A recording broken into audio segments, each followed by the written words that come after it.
사도행전 9장 1절 이하에 있는 말씀은 우리가 너무나도 잘 아는 그런 말씀입니다. 이 말씀은 바울의 회심과 사울의 회심과 그리고 사울이 하나님께로부터 소명을 받은 그런 말씀을 담고 있습니다.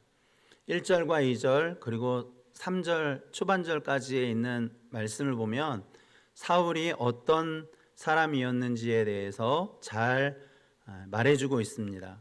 여러분, 사울이 예수님을 믿기 전에, 예수님을 만나기 전에 사울의 모습은 어떤 모습이었을까요? 어떤 삶을 살았을까요? 이 사람은 바리새인이었습니다. 그리고 바리새인의 신학을 가지고 있었던 그런 사람이에요. 예수님을 왜 메시아로, 그리스도로, 하나님의 아들로 인정하지 않았을까요? 바리새인 신학을 통해서 예수님을 보면 예수님은 도저히 메시아일 수 없고 그리스도가 될 수 없는 그런 분이에요. 바리새인들의 신학 속에서 예수님은 메시아는 능력 있는 그런 사람이어야 했고 다윗처럼 강력한 그런 왕이어야 했습니다. 그런데 이 예수님이 세상에 오실 때 이사야에 있는 말씀처럼 굉장히 사람들 보기에 흠모할 만한 아름다운 것이 하나도 없는 그런 분으로 세상에 오셨습니다. 그리고 그 예수 그리스도는 고난받는 그런 종으로 분명히 묘사되어 있음에도 불구하고 바리새인들의 신학에는 고난받는 종에 대한 그런 신학이 전혀 없습니다. 그렇기 때문에 예수님께서 세상에 오셨을 때에 예수님의 그런 사역과 예수님의 삶의 모습 그리고 사람들에게 지탄을 받고 조롱을 받고 손가락질을 받는 그런 메시아, 그런 그리스도는 도저히 상상할 수 없는 그런 분이 바로 예수 그리스도였습니다. 그러니까 바리새 신학을 통해서 예수님을 바라보면 예수님은 메시아일 수 없는 것이죠. 그리스도가 될 수 없는 겁니다. 그리고 예수님이 십자가에 못 박히셨잖아요. 근데 성경은 구약 성경에서 뭐라고 말씀하고 있냐면 나무 아래에 달린 자마다 저주를 받을지어다 하는 그런 말씀이 있어요. 그러니까 예수님이 십자가에 달리신 것은 저주를 받으셨기 때문이다라고 그렇게 생각을 하고 있었던 것이죠. 그러니까 저주받는 그리스도, 저주받는 메시아, 이거는 상상할 수 없었던 거예요. 바리새인들의 신학에 있어서는 그런 예수를 상상할 수가 없는 거예요. 여러분, 예수님이 저주를 받으신 이유는 무엇입니까? 저주를 받아야 할 대상은 누구입니까? 저주를 받아야 할 대상은 우리라는 거예요. 그죠? 원래 우리가 마땅히 그 나무 아래서 저주를 받아서 그리고 죽어 마땅한 우리인데 우리를 대신하여 예수님께서 나무에 달리신 거예요. 예수님이 우리를 대신해서 십자가에 달리신 거예요. 그리고 우리를 대신해서 저주를 받으신 것이죠. 그런데 나무에 달린 그 예수를 도저히 메시아로 그리스도로 받아들일 수 없는 거예요. 바리새인들은 부활에 대한 그런 신앙은 가지고 있었어요. 근데 우리가 아는 부활의 신앙과는 근본적으로 다른 것이 마지막 날에 다시 부활한다 이런 신앙을 가지고 있었던 거예요. 마지막 날이 아니라 예수님은 죽은 지 사흘 만에 말씀하셨던 대로 다시 살아나셨어요. 그리고 부활한 사람이 다른 사람을 만날 수 없다는 것이 그것이 바리새인들의 신학이었던 거예요. 그러니까 오늘 예수님께서 사울에게 나타나 주셨을 때에도 분명히 부활하신 예수님이 그에게 나타나셨음에도 불구하고 그가 예수님이라고 말하지 않았어요. 여기서 말하는 주여 누구십니까? 라고 할 때 그 주님은 예수님을 말하는 것이 아니라 하나님의 사자이거나 아니면 하나님으로 그렇게 생각하고 있었던 것이죠. 예수라고는 전혀 생각하지 않았던 거예요. 그러니까 바리새인 신학을 통해서 예수님을 보면 예수님은 메시아가 될 수 없는 거예요. 그리스도가 될 수 없는 것이죠. 그러니까 그런 예수 그리스도 고난받으시고 십자가에 죽으신 그 예수 그리스도를 믿는 사람들에 대해서 어떤 생각을 가지고 있었겠습니까? 마땅히 벌을 받아야 될 그런 사람들, 그리고 때로는 죽어도 싼 그런 대상으로 여겼던 것이죠. 그러니까 스데반이 죽을 때에 찬성표를 던진, 스데반이 죽을 때에 앞장서서 스데반의 죽음을 당연한 것으로 그렇게 생각했었다는 거예요. 오늘 본문에 있는 말씀을 보면 1절에 이런 말씀이 있어요. 사울이 주의 제자들에 대하여 여전히 위협과 살기가 등등하여 대제사장에게 가서, 그러니까 성도들이 이 사울이라고 하는 청년을 생각할 때 치를 떨 수밖에 없는 거예요. 사도행전 8장에 있는 말씀을 보면 이 사람이 교회를 어떻게 했죠? 교회를 파괴시키는 그런 사람이에요. 제가 일전에도 말씀드렸지만 C.S. 루이스가 쓴 그 책에 보면 교회를 잔멸하다라고 하는 그런 장면을 묘사할 때 멧돼지가 교회를, 포도밭을 완전히 막 짓밟아 놓은, 그러니까 여러분 선홍빛 그런 것으로 여러분 가득 차다고 생각하지 않습니까? 그러니까 예수님 믿는 사람들이 유대인들로부터, 사울을 위시한 유대인들로부터 그렇게 엄청난 박해를 받았다는 거예요. 어떤 사람은 옥에 넘겨지기도 하고, 어떤 사람들은 채찍에 맞기도 하고, 어떤 사람은 스데반처럼 죽임을 당하기도 하는 그런 상황에 그리스도인들이 내몰리게 되었던 것이죠. 이 사울이라고 하는 사람은 바로 그런 사람이에요. 얼마나 악질적인 그런 사람인지 몰라요. 성도들이 사울을 생각할 때 치가 떨리겠어요? 안 떨리겠어요? 예, 치가 떨릴 수밖에 없었던 것이죠.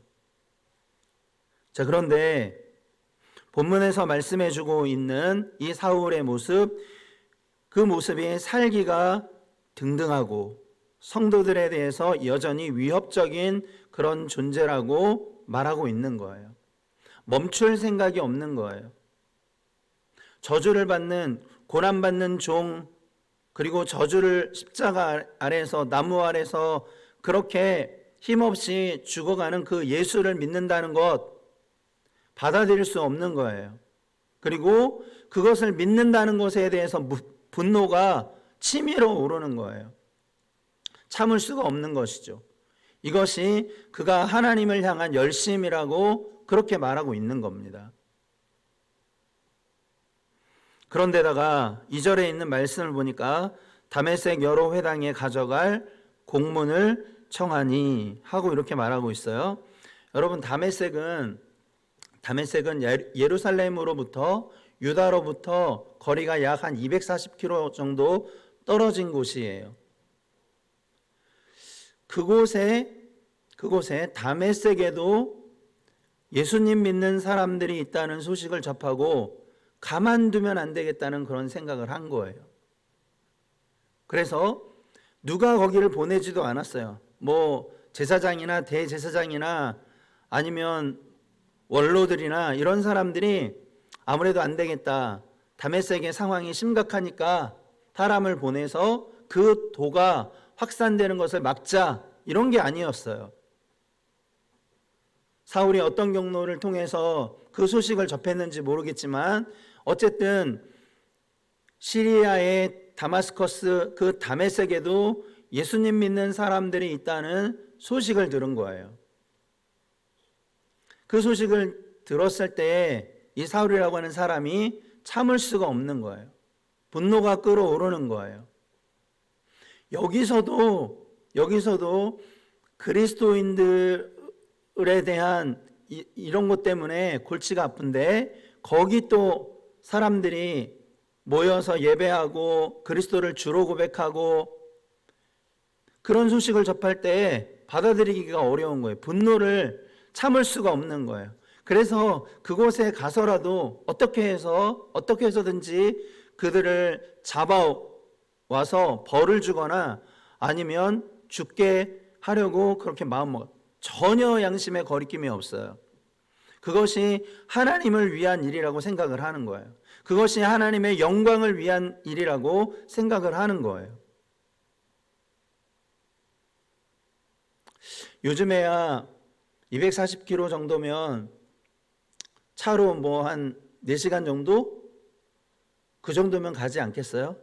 교통이 그때는 잘 발달하지 않았는데, 그래서 그곳까지 가는 시간이 약 한 6일 정도, 4일에서 6일 정도 되는 그런 거리라는 거예요. 근데 그 거리를 마다하지 않고 누가 보낸 것도 아닌데 스스로 자원해서 체포영장을 발부받아서 그곳으로 가는 것이죠. 이것이 사울의 모습이에요. 변하지 않는, 조금도 변하지 않고 조금도 흔들리지 않는, 물론 스데반의 죽음을 보면서 어떤 마음의 영향을 받은 것은 사실이지만, 그러나 그럼에도 불구하고 자기가 믿고 있는, 자기가 확신하고 있는 그런 것에 대해서 조금도 흔들림이 없었다는 거예요. 근데 3절에 있는 말씀을 보니까 사울이 길을 가다가 다메섹에 가까이 이르더니 호련히 하늘로부터 빛이 그를 둘러비추는지라. 여러분, 사울이 이렇게 악질적인 사람이에요. 교회를 박해하고 믿는 사람들에게 정말 위협적인, 너무나도 위협적인 그런 존재예요. 그런 사람에게 예수님이 찾아가셨어요.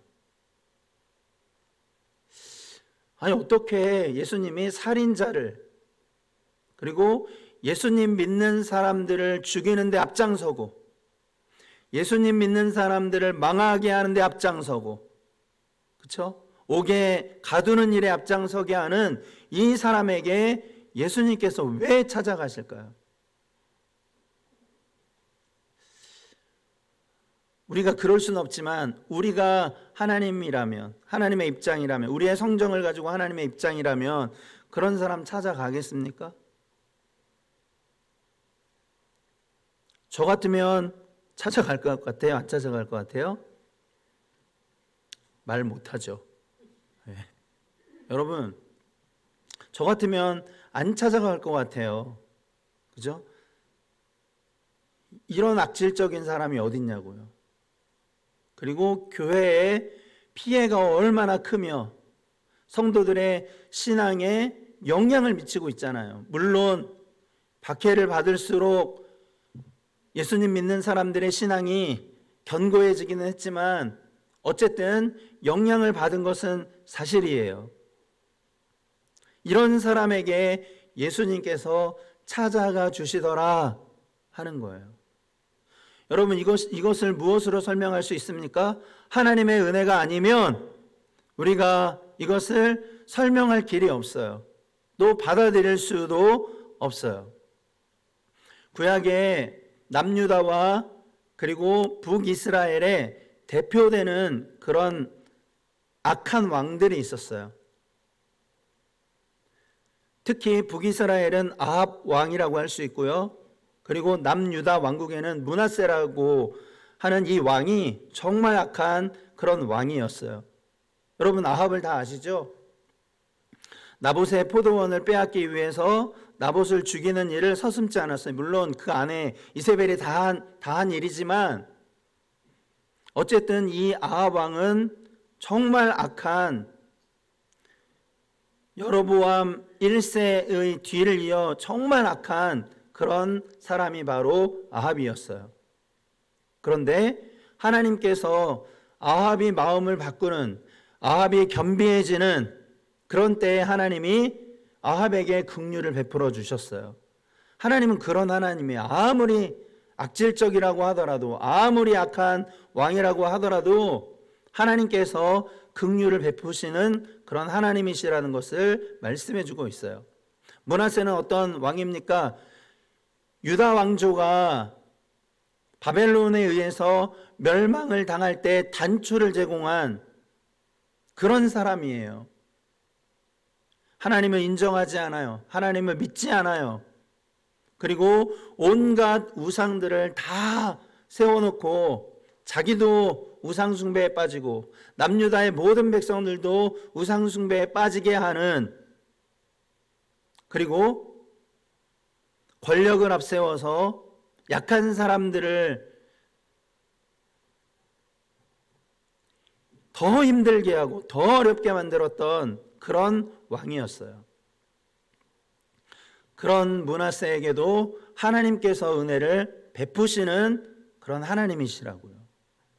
하나님이 아무리 악한 사람이라고 할지라도, 아무리 죄가 많은 그런 사람이라고 할지라도 하나님이 찾아가 주시는 거예요. 여러분, 하나님이 우리에게 찾아오신 줄 믿으시기 바랍니다. 그래서 우리가 여기에 있는 거예요.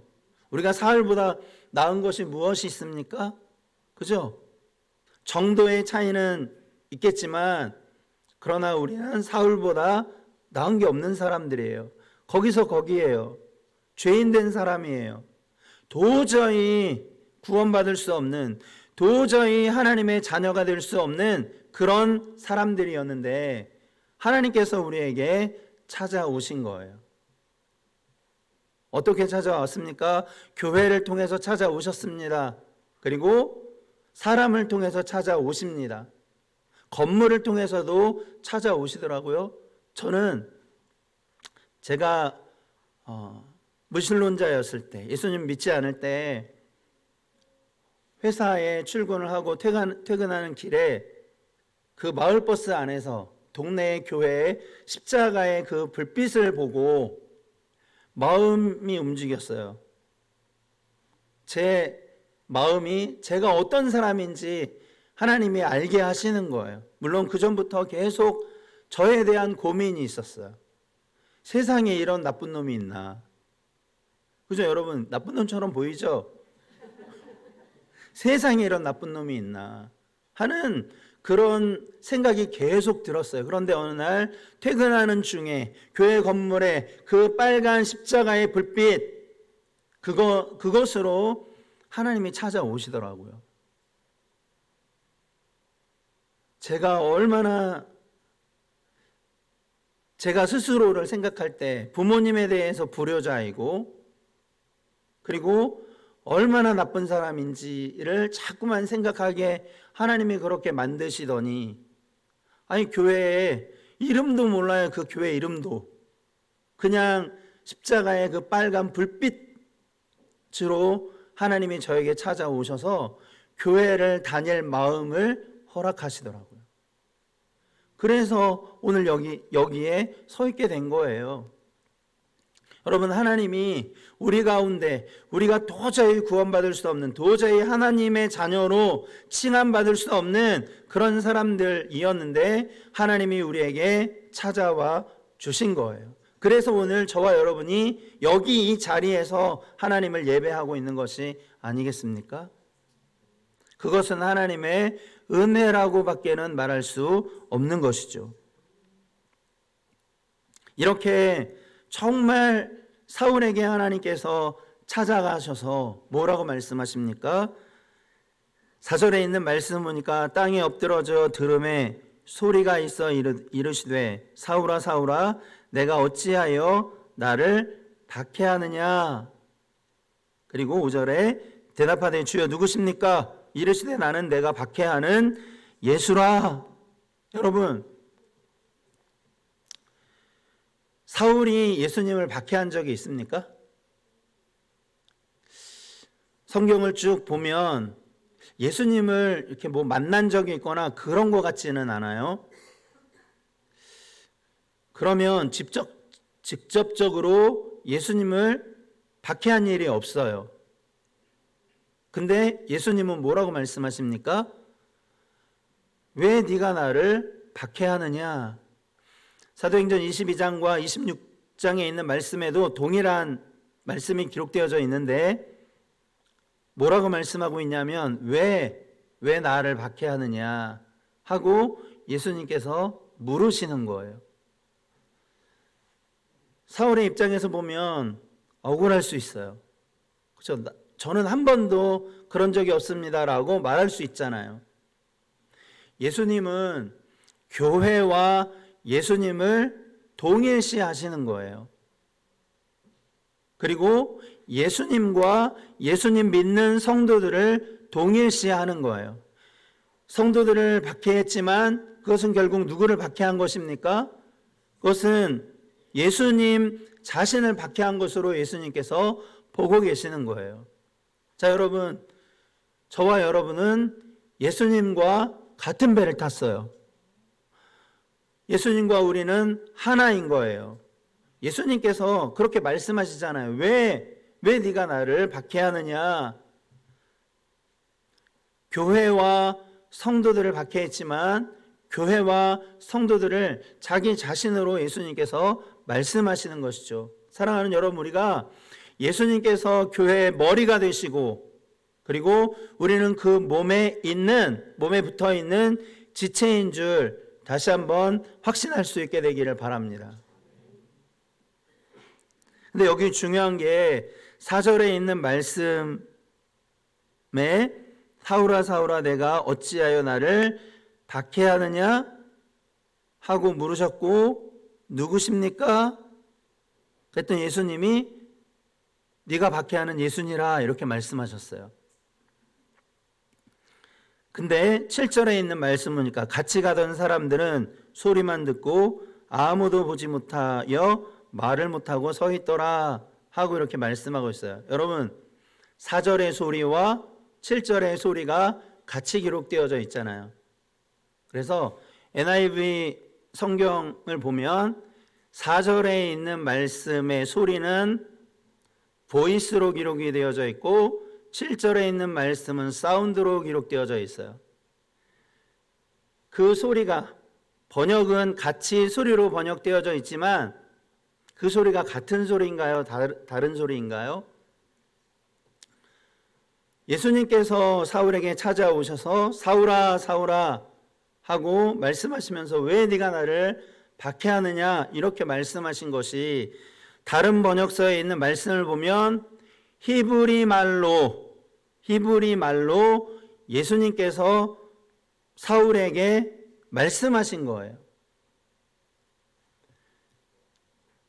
근데 4절에 있는 말씀은 보이스로 되어져 있고 7절에 있는 말씀은 사운드로 되어져 있다는 거잖아요.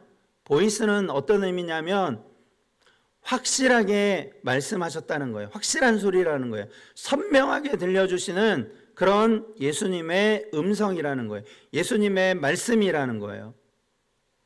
근데 사운드는 보이스가 아니잖아요. 그죠? 그러니까 이 사운드는 소리는 소리인데 선명한 소리가 아니에요. 어떤 소리인지는 모르지만 예수님께서 히브리 말로 하셨어요. 근데 사울은 보이스로 들었어요. 다른 사람들은 사운드로 들은 거예요. 여러분, 오늘 우리가 오전 예배 드렸어요. 그리고 목사님을 통해서 하나님의 말씀을 들었어요. 여러분은 보이스로 들었습니까? 사운드로 들었습니까? 진짜요? 그냥 우리가 같이 예배당에 앉아 있어도 보이스로 듣는 사람이 있고 사운드로 듣는 사람이 있다는 거예요. 히브리 말로 말씀하셨어요, 예수님이. 근데 사울은 선명하고 분명한 예수님의 소리로 들었어요. 근데 같이 히브리 말로 들었던 사람들은 무슨 말인지 모르는 거예요. 같은 히브리 말인데. 그러니까 한 음성에서 다른 음성이 나온 것이 아니라 사울은 보이스로 분명하게 선명하게 들은 말씀이고 똑같은 말씀이지만 나머지 사람들은 보이스로 들은 게 아니에요. 여러분, 우리가 예배 드릴 때에 말씀을 들을 때 바라기는 오늘 그러셨다면 오늘뿐만 아니라 우리가 예배하는 모든 예배 시간 가운데 하나님의 목사님을 통해서 말씀하실 때에 그것이 우리 개개인에게, 우리 한 사람 한 사람에게 보이스로 들려주시는 그런 은혜가 풍성하게 있게 되기를 바랍니다. 같이 들었는데 하나도 생각이 안 나요. 그거는 예배드리면서 말씀을 들었는데 들은 게 아니라 들어버린 거예요. 들어버린 거. 무슨 의미인지 여러분 아세요? 들어버린 거. 들은 게 아니고 듣고 버린 거예요. 들어버렸어요. 예배 드릴 때, 말씀을 들을 때 하나님이 선명하게, 분명하게 목사님을 통해서 우리에게 들려주시는 그 하나님의 말씀을 들을 수 있게 되기를 바랍니다. 이렇게 예수님께서 찾아오셔서 그 정말 악질적인 그리스도인들에 대해서 위협과 살기가 등등한, 그리고 멈출 생각이 전혀 없는, 분노가 가득 찬 바리새 신학에 완전히 사로잡혀 있는 그에게 예수님께서 찾아오시고, 그리고 이 사람의 신학이 얼마나 잘못되었는지를 깨닫게 된 거예요. 예수님은, 메시아이신 예수님은 고난받는 종으로 오신 것이구나. 그리고 십자가에 달린 그 예수가 바로 메시아이구나, 그리스도이구나 라고 하는 것을 깨달은 거예요. 그리고 자기는 마지막 날에 부활이 일어나는 줄 알았는데 예수 그리스도께서, 부활하신 그 예수 그리스도께서 그에게 나타나심을 통해서, 그리고 부활한 사람은 못 만나는 줄 알았는데 부활하신 예수님이 그에게 나타나시는 그런 상황과 이런 것들을 보면서 자기가 가지고 있는 그런 신학이 얼마나 잘못됐는지를 예수님께서 나타나셔서 말씀하시는 그런 것을 통해서 알게 되었다는 거예요. 자, 그리고 이렇게 사울에게 찾아오셔서 예수님의 주되심을 깨닫게 하시고 자기의 신학이, 자기가 믿어왔던 것이 얼마나 잘못된 것이었는지를 그가 깨닫게 되고, 그러면서 이 예수님께서 아나니아에게로 보냅니다. 왜 보내셨을까요? 15절에 있는 말씀을 보면 예수님께서 아나니아에게 하시는 말씀이에요. 주께서 이르시되 가라, 이 사람은 내 이름을 이방인과 임금들과 이스라엘 자손들에게 전하기 위하여 택한 나의 그릇이라 하고 이렇게 말씀하고 있는 것이죠. 그러니까 우리 예수님께서 그를 회심시키시고 부르시고 회심시키시고 그리고 그에게 사명을 주시는 거예요. 어떤 사명이요? 복음을 들고 이방을 향해서 나아가라는 그런 사명을 주시는 거예요. 여러분, 이 사울 같은 그런 사람이라고 할지라도 하나님의 손에 붙들린 바 되면 이 사람이 나중에 얼마나 위대한 설교가가 되고 선교사가 되고 전도자가 되고 그리고 신학자가 됩니까? 도저히 그럴 수 있는 그런 사람은 아니에요. 유대교의 바리새 신학을 받았던 이 사람은 그쪽에서 촉망받는 그런 사람일 수는 있지만, 그러나 기독교에서 이렇게 한 획을 긋도록 그렇게 하시는 분이 하나님이시라는 거예요. 이런 살인자이라고 할지라도 이렇게 교회를 박해하고 성도들을 박해하는 그런 사람이라고 할지라도 하나님이 만나주시고 하나님이 찾아가 주시고 하나님께서 붙들어 주시면 그러면 하나님께서 놀랍게 사용하신다는 것을 말씀해 주는 거예요. 하나님이 하시면 안 되는 일이 뭐가 있겠습니까? 그죠? 우리가 자녀 세대들을 바라보면서 혹은 우리 자신을 바라보면서도 때로는 한심해 보일 때도 있고 때로는 답답해 보일 때도 있고 때로는 어찌할 바를 모르는 그런 상황에 놓여 있을 수도 있습니다. 그러나 여러분 염려하지 마시고 근심하지 마시고 하나님께서 그 대상을 붙잡아 주시기만 하면 하나님께서 하나님의 일을 위해서 사용하시고자 하시면 그러면 하나님이 그 대상자를 붙드시고 하나님은 하나님의 일을 하실 거란 얘기예요. 하나님이 하시면 되는 겁니다. 하나님이 하시는데 안 될 일이 뭐가 있겠습니까? 사울도 그렇게 만드시는데 그렇게 하시는데 그죠? 우리 자신을 바라볼 때에도 여러분 하나님이 우리를 사용하시기만 하면 하나님이 우리를 붙드시기만 하면 하나님은 하나님의 일을 우리를 통해서 하나님께서 반드시 하실 줄 믿으시기 바랍니다. 믿으시기 바랍니다. 기도하겠습니다.